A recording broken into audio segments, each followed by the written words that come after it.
Hello and welcome to Bussy's podcast. Please remember to subscribe to my channel and follow my Instagram and Facebook pages to find out who my next guest will be and when my next podcast goes live. Thank you. Hello and welcome back to Bussy's podcast. I'm joined by the Pepsi King. Hello and welcome back to Bussy's podcast. Today I'm joined by social media influencer George Portogallo. Hi. You alright? Yes, thanks to you. Yeah, I'm good. Well, it took him about an hour to get started, so... Yeah, right, so talking through how you've started to how you got to where you are and where you want to be. Obviously now you're on reading off the whiteboard. He's reading off the whiteboard, guys. You can't remember the figures. 200k followers on Instagram, 190k on TikTok, 62 on your business page and 15k on your house page. Yes. Pretty big numbers considering I've got about 350 followers on my podcast. That's good. Gotta start somewhere. Yeah, and obviously so did you, so Yeah. How did it start for you? Well, when I left school, when I was like 16, Leonie, was I 16 when I left school? I think you're 16 when you leave. Yeah, when I was 16, I wanted to do something different, you know, that not everyone else does, if that makes sense. I get a job. Yeah, well no. No, I just wanted to do something that I don't know, that no one really did, just to be a bit different. And my mum and dad have always had their own businesses, so I knew I wanted my own business, but I didn't really know what. And then I saw some people on social media doing social media influencing, if you want to call it.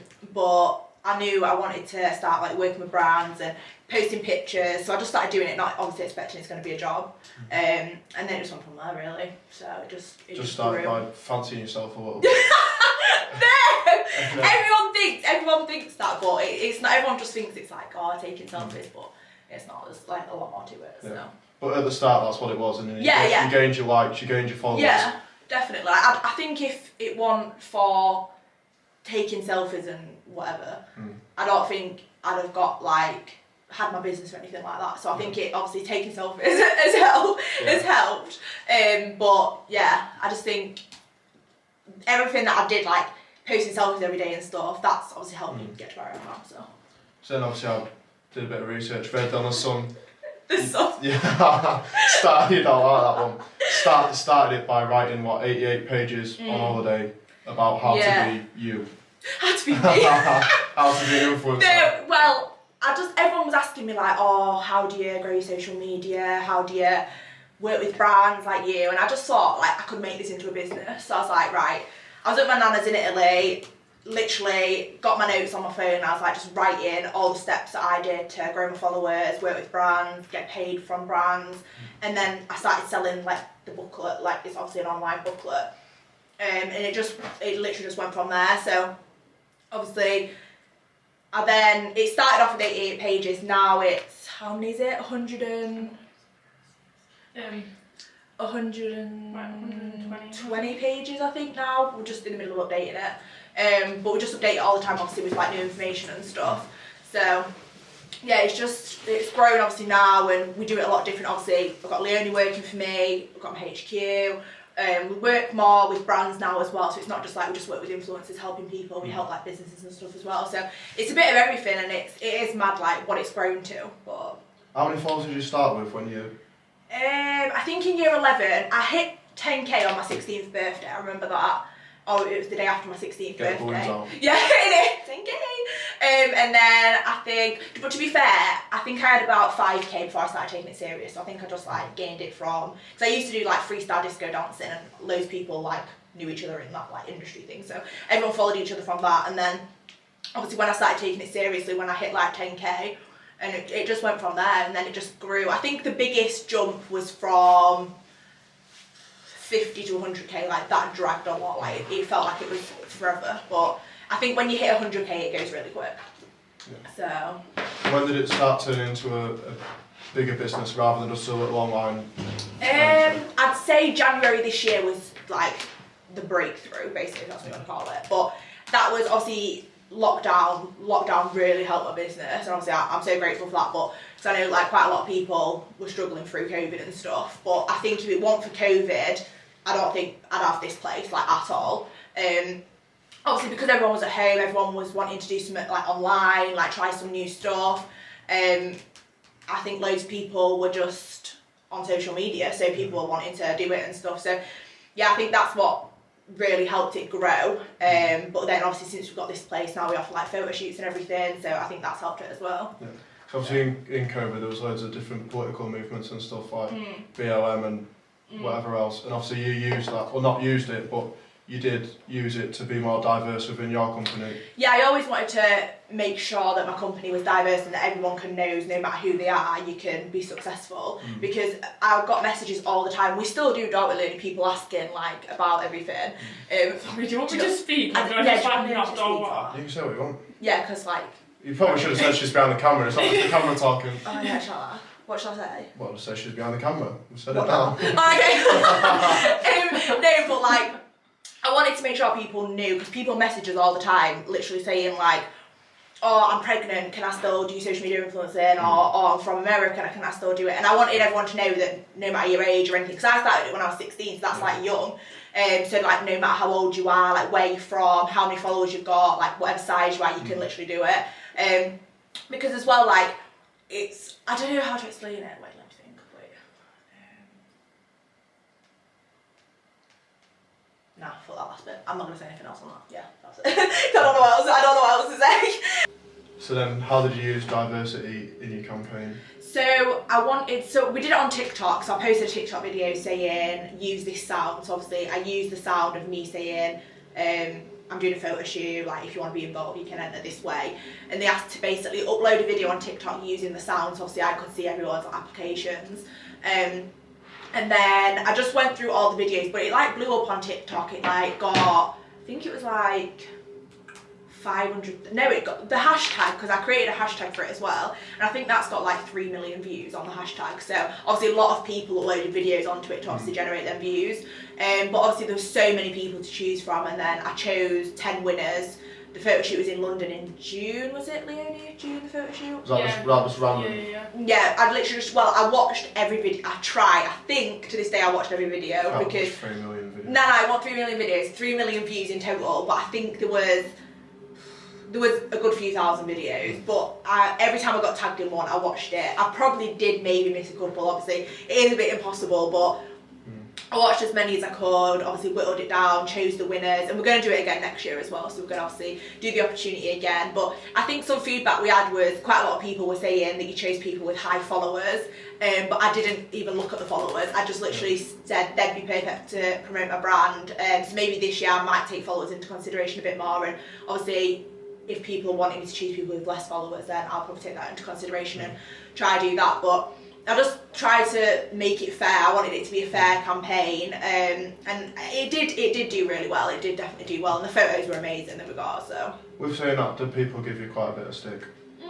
I wouldn't say they give me hate, but people like to try. I don't know really what the word is. People like to try and upset you without being too nasty, if that makes sense. Like, they don't want to make it obvious they're trying to upset you, but they do it in a way so it does upset you.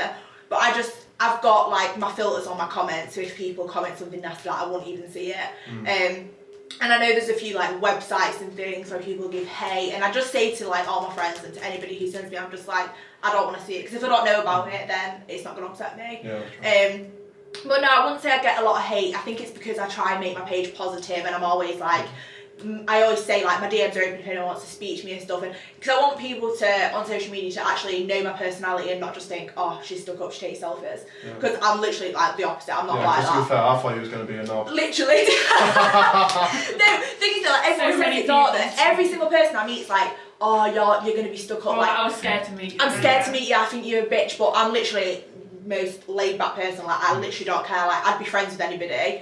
And I just think people judge people too quick. They literally do. Like, but I don't see like, I do get it, to be fair. I do get why people would think that, because I post pictures of selfies and I'm like, oh, she's vain, she's stuck up. But I'm not like, that's my job. Like, I'm just taking selfies, posting pictures in the outfits brands have sent me.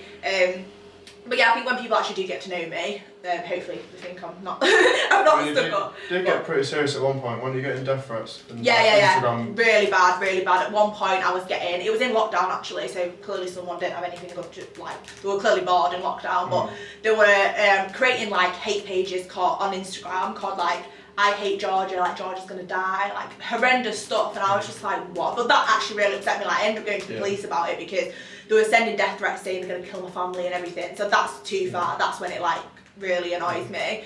If it's anything about me, don't care. When it's my family, like that's what like pisses me off. But I don't know. I rang the police about it and basically just said, what can I do? And then they basically just said, oh, we can't track an IP address unless you get murdered, basically. So I was just like, well, do you know what I mean? It's ridiculous. Like, I don't think there's enough in place to stop hate and to stop like death threats and things. And I've seen loads of people campaigning about it to get these sites took down and everything, but it's just like they don't really It's better just to make sure you put your ID in when you're making an account. Yeah, I literally think there's no problem with that. Yeah, 100%. The only people that should see your ID is like Instagram. Obviously, if you ever give hate, they know exactly who you are. And I think they should do that. You should put a picture of your ID, take a selfie at the same time and do it like that. Because it's not fair, like, that people can just get away with being nasty to people. It's just not fair. Going back to that story though, didn't you put it in your friend's group chat? Yeah. Said you'd gone to the police about it and then it stopped. Yeah, so I put it in a group chat. There was a few people in it, like, well, there was quite a lot of people in it. So obviously some of them were my friends, some of them weren't. But like my old friends, there weren't people that I'm friends with anymore. And I said, oh, I've gone to the police about this hate. And then as soon as I said that, like, I never got one message since. So it is weird. And it probably was somebody I know because they knew that if it was anything about a family, like, it would upset me. What's that then, jealousy? I don't know. I'd like to think not, but I don't know. Obviously, people get annoyed by people doing well, I guess, sometimes. So it just, I don't know. But I think people just have their own problems with other people doing well. And I've always got that. The biggest bit of stick you got was obviously from your engagement video, which should have been the happiest video ever. Literally. And it wasn't. You put it online showing off that you just got engaged. Yeah. Which is what I do, like, every day, post what I do, but... Yeah, and then it blows up on Twitter, everything, and you get loads of shit. Yeah, I think that is purely because I think anybody knows if they get engaged, well, girls will think, like, you don't expect it, so you're a bit like, what the hell is going on? Yeah. But everyone was just commenting, what a stuck-up cow, didn't even hug him, didn't even kiss him, and I'm like, in the moment, I was shocked, like, I didn't know what to do. Obviously, I was happy, otherwise I wouldn't have said yeah, but people just like to comment on anything, and people are like, oh, chuck her in the water in bed. I was there like, what? So anyway, yeah, it got like loads of views, loads of whatever likes and stuff, and then I just deleted Twitter, never had it since. I've got an account, but I've never deleted it because of that? Yeah. I think I had quite a few followers on it as well. I think I had like 50k, but I just thought, you know what, followers, like, that's probably why it went so viral and got so much shit. It upset me, because I was like, it's the happiest time of my life, and people are commenting. To be fair, it didn't really upset me a bit. Like, when I was reading the comments, I was like, what the hell do people actually think that? But then afterwards, after I deleted it, I just forgot about it. So I think it is good sometimes as well to actually not go on social media for a few days or for a few days or like a while, because sometimes it does get to you, and you do need like a break sometimes. Obviously, it's not as easy because this is how I earn money. So if I'm not on my phone doing what I do, I don't earn money. So, but sometimes it is good to have a break. Like over Christmas, me and Leonie are just gonna 2 weeks just close, because I just think like you need time off. Like every single day I work, even on my days off, I still go on my phone and answer messages, because I'm just like work orientated. That makes sense. Like, I like working. Because obviously I love my job, but there has to be a cut-off point somewhere where you think, right, I need a break now. Do you get stressed out and miserable? A lot. Because obviously every time you go on the camera, every time you see anyone, you've got to be happy as fuck. Yeah, well, lately I've tried to be more real, like on TikTok, and show that every day isn't like how it seems. And social media is fake. It is so fake. Like, earlier when me and Leonie were taking pictures, like, was like, oh, my hair's out of place. You move your hair and stuff, and people think, oh, her hair looks like that every day. It literally doesn't. Hairstylist behind the camera. Yeah, I've got a little fringe. But yeah, it's little stuff like that people just think like, and that's why I understand why people get down looking at other people, because I look at some people and compare myself and think, oh my god, why can't I look like that? But then you think it's fake, because like I said about the hair thing, like, you don't always look like that. Yeah. Like, if people see me on a Sunday, laying in bed, Snapchatting Leonie, like, but then you upload a photo on a Sunday. But then I upload a photo and people think, oh yeah, that's them. But I'm trying to be more real and say to people, like, literally that's not how it is. Like, it's not like that all the time. And there's days when I've had like mental breakdowns in January, literally crying every single day. Like, I was that stressed because obviously my business was growing in January. I've never been so stressed in my life, but I obviously didn't post videos of me crying because I don't want my page to be like depressive. I wanted it to be a place where people come and feel like positive, but I don't know, it's not all like happy as it seems. Like, there is a lot of stress, and I think anybody who owns a business knows how stressful it is, like, to run a business, and especially when you've got thousands of people watching you, you feel like you can't slip up because everyone will judge you, basically. So you've always just got to be really careful. Yeah, I think it's a bit of an eye-opener coming here to this, not just like finding out that it's not just taking pictures of yourself and posting whatever it is. There's a lot more to it. But that's just because how you've grown it. When did it start properly growing for you, as in like getting with brands to be able to afford something like this? I'd say definitely January. Like, January was the main thing for me, but obviously I got this in February. Leonie started working for me in March, because that's when I opened it. Obviously we had a month decorating it and everything. But then obviously throughout the year, obviously it keeps growing and growing. But that is because of this place. Like, now we can offer photo shoots, like in-house meetings and things like that. So there's a lot more we can do, and obviously because there's two of us, the stress just isn't on me. Like, we split the jobs equally. Like, before I was just doing everything, and I just couldn't get any sleep. I literally was sleeping for like 4 hours every day, and I was just working like the other 20 hours. Like, it was mad. And obviously all my family, Jordan, they're all like, oh, is there any way we can help you? And I'm just like, no, because I wanted the business running how I wanted it running. And obviously they're not trained in helping other people on social media, so they don't really know. Like, obviously they were trying to help me, but I'm the sort of person that's just like, no, I want to do it myself. Like, I know how to do it, I just want to do it. But yeah, I couldn't do it without Leonie now. Like, not a chance. But yeah. Does Jordan not fancy being an influencer? No, not all. He's more on working and MMA, and he works with my dad a bit as well, so he just does a bit of everything, bless him. But yeah, sometimes we message him and I'm like, Jordan, we've got loads of work, can you come help? He's like, well, he will, but he came, he was like, saw all the spreadsheets, like, nah, fuck that, I'm off. He's done a bit though, he's done a couple of tracksuits and that. Yeah, if a brand says to him like, oh, we've got a photo shoot, like this one with like Lamborghini, and he's like, oh yeah, I'll do it, because we're looking for like a couple to do like this car picture, and I was like, oh, just do it, it'll be good, it's fun, and it's nothing too serious. So yeah, we did that, and obviously stuff like that's good. Like, I do like working with him, obviously, but I couldn't work with him full time, not a chance.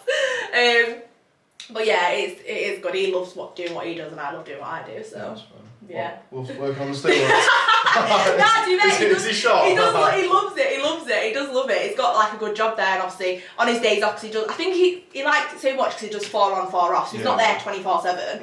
And then on his days off, he just does what he wants. Does a bit of work with my dad, and just chauffeurs you around. Yeah, chauffeurs me around because I'm not driving. Split job. I'm Leonie. Split job. I need to pass my driving test. That's actually pissing me off. But yeah, just a bit of everything. Bless him. He is good. So. What is next for you then? You got your engagement, your house. I'm waiting for that house video, by the way. He's a fan. He's got our post notifications on. I want to see that house. The house. Engagement, house, dog, kid. Oh God, not yet. It's too stressful. Got loads. So much going on. So obviously just launched my lash business. That's going good. Got new collections launching with that. Got loads of masterclasses coming up for this business. We're working on something exciting for next year. And then obviously engagement party, we want to do that next year, but next year is like my 21st as well. Like, so it's everything at once. Jordan's mum's wedding. There's just so much going on, and obviously we've just moved into the house. House tour is coming to you guys, because that is just, honestly, everyone keeps asking for a house tour, but my house is a shithole at the minute, so my house is a shithole at the minute. I need to tidy when I get home, but I have too many clothes for the amount of space I've got, because obviously it's a new build, there's not like massive amount of space, and my dressing room is just shoes and clothes everywhere. But yeah, that's obviously happening. I'm going to do a house tour soon, just waiting for the garden to be done, and then I think that's it really. Well, we just take each day as it comes. If something new comes up, it comes up. But definitely no kids or dogs. I don't want a dog. Whatever? Nope. I don't like animals really. I want a work dog. I just can't deal with the stress of a dog. I don't know, I just think that, because I just got, obviously my house all brand new and nice, I don't want it to ruin it, and it just stresses me out. This feet be alright. Yeah, I know, I don't know. But definitely no kids yet, not a chance. Not a chance. But maybe in a few years, I don't know. So what's your big plans for the future? I don't know, I want to, in the next 5 years, I want to have, obviously, a new house, a different house. No, you're not even in this one yet. I know, I've been in it a month. But no, I want obviously a bigger house, obviously one that I've got built, so I can design it or whatever. Travel the world, that's definitely on the cards, obviously, because of COVID, no one's been able to really travel or anything, so I definitely want to travel more. But yeah, there's no other actual plans, I just take it as it comes, and if something happens, it happens. I think everything happens for a reason, 100%. Everything good, everything bad, it all happens for a reason, and I think it always leads you to like where you're meant to be, so. So then just to finish off with, what advice would you give to someone who's wanting to be an influencer like yourself? I'd just say to not give a shit basically what anyone thinks, because if you care what people think, you just won't do what you want to do because you're just bothered about what people think of you. And I've never cared of people saying, oh, like, it's not a job, or whatever people say. You just got to focus on yourself and obviously start uploading photos and reaching out to brands, and you will literally get there. So it's just consistency and hard work, and well, it's like it with anything, not just influencing social media. Whatever you want to do, just stick to it and you'll get there basically. So, oh yeah, guys, I've got you a present. Hey guys. I've got you a present for Vinny. Where is it stuck? There we go. Some GPL glasses. Now you're fitting with us. Now you're fitting with us. Pink. Smart. Wait, let me get They've just pulled up and saw me in these glasses. She looks peg. She does look shy. So if someone wanted to, I can't take myself seriously. So if someone wanted to access your programme, how would they go about it? So they can visit my website, which is on the screen. Can you put it on the screen in letters? Do you know how to do that? Yeah. www.georgeportogallo.com, and you can access programs for businesses if you want to be an influencer, or you can just message me on Instagram at George Portogallo. Is that everything? Yeah, I think that's everything, yeah. Well, thanks for coming on today. You're welcome. Thanks for having me. Thanks for my gift. You better wear them. You better wear them. I will have to put it later. Woo! Thank you so much for watching. For more videos like this, please remember to subscribe to my YouTube channel, and to find out who my future guests will be, please follow my Instagram and my Facebook pages.